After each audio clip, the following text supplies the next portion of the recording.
Guys, can you believe this? The rules in Luohua village are simply suffocating. Every year, a Luohua girl must be chosen to be sent into a cave to marry the god, claiming to ensure good weather and a bumper harvest. But none of the previous Luohua girls have ever come out alive. As soon as the selection day arrived this year, all families with daughters wanted to run away. Who would want to be entangled by this life-threatening rule? Amidst the chaos, Xiao Mei stepped forward against the tide, taking the initiative to be this doomed Luohua girl. The village chief refused on the spot. After all, her sister had just gone in last year, and according to the rules, it was not her turn this year.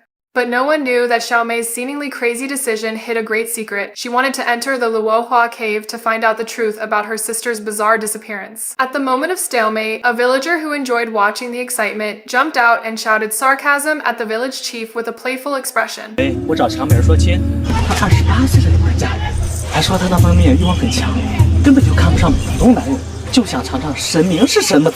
soon as these words were spoken, the villagers' discussions became even louder. The village chief was annoyed by the rumor, and looking at Xiao Mei's firm appearance, he unexpectedly relented and agreed to her request. A malicious rumor actually helped Xiao Mei achieve her initial goal. Immediately afterwards, Yunyang, who was in charge of teaching the rules to the Luohua girl, came over to take Xiao Mei to learn the rules of the wedding night with the god. What exactly are these so-called rules? As soon as she entered the room, Yunyang's eyes were firmly locked on several books on the bed, which were clearly not serious readings at first glance. Yunyang exploded on the spot, grabbed the books, and questioned Xiao Mei. Tell the truth, are you still intact? This question caught Xiao Mei off guard, but she quickly calmed down and explained that these books were to better communicate with the god. She also said that she had asked a master to fortune tell, and she was of a fertile constitution, so she would definitely be able to conceive the god's child.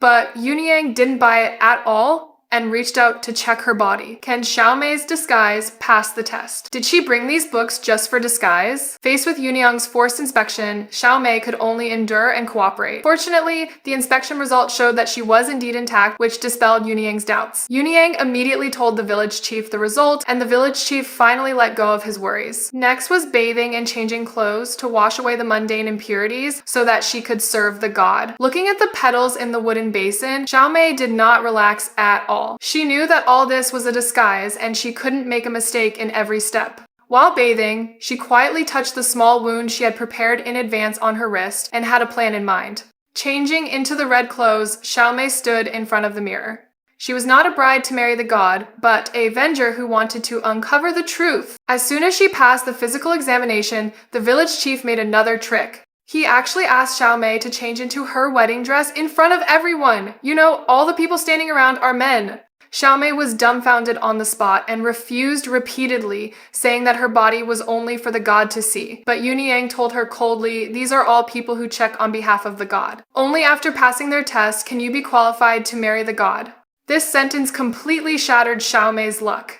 Under the watchful eyes of everyone and the malicious stares of the villagers, Xiao Mei could only change into her wedding dress in humiliation. At this moment, she was more sure that this so-called marrying the god was simply a dirty scam. These villagers are simply devils in human skin.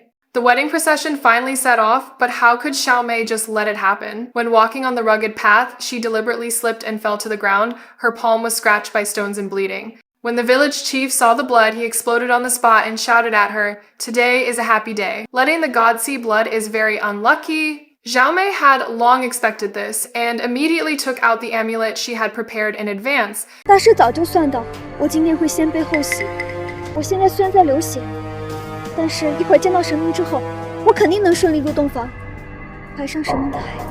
These words actually fooled the village chief, but the village chief's next move disrupted Xiao Mei's plan. He took out a piece of red cloth and directly blindfolded her. Xiao Mei couldn't see the road anymore. Could she still leave marks?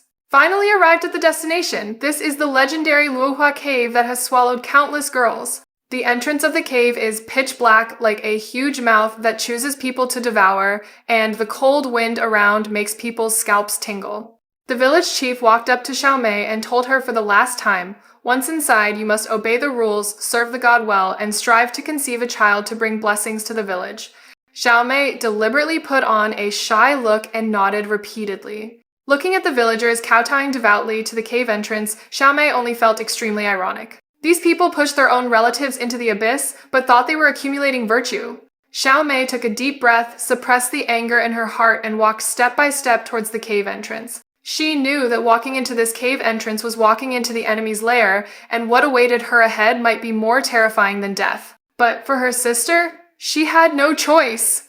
Walking into the Luohua cave, Xiaomei took off the red cloth immediately. The scene inside the cave surprised her. It was not as eerie and terrifying as imagined, but rather like a simple residence. But before she could observe carefully, a cold man's voice suddenly sounded, making her stiff all over.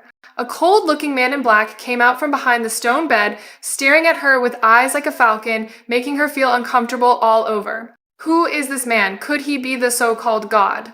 Before Xiaomei could react, the man walked up to her, reached out and pinched her chin and asked coldly, "You are different from the previous woman, right?" Xiaomei's heart skipped a beat. Could her disguise have been seen through? She forced herself to calm down, saluted as she had rehearsed before, and said she was here to serve the god. But the man's eyes became sharper and sharper. Xiaomei knew that this test had only just begun.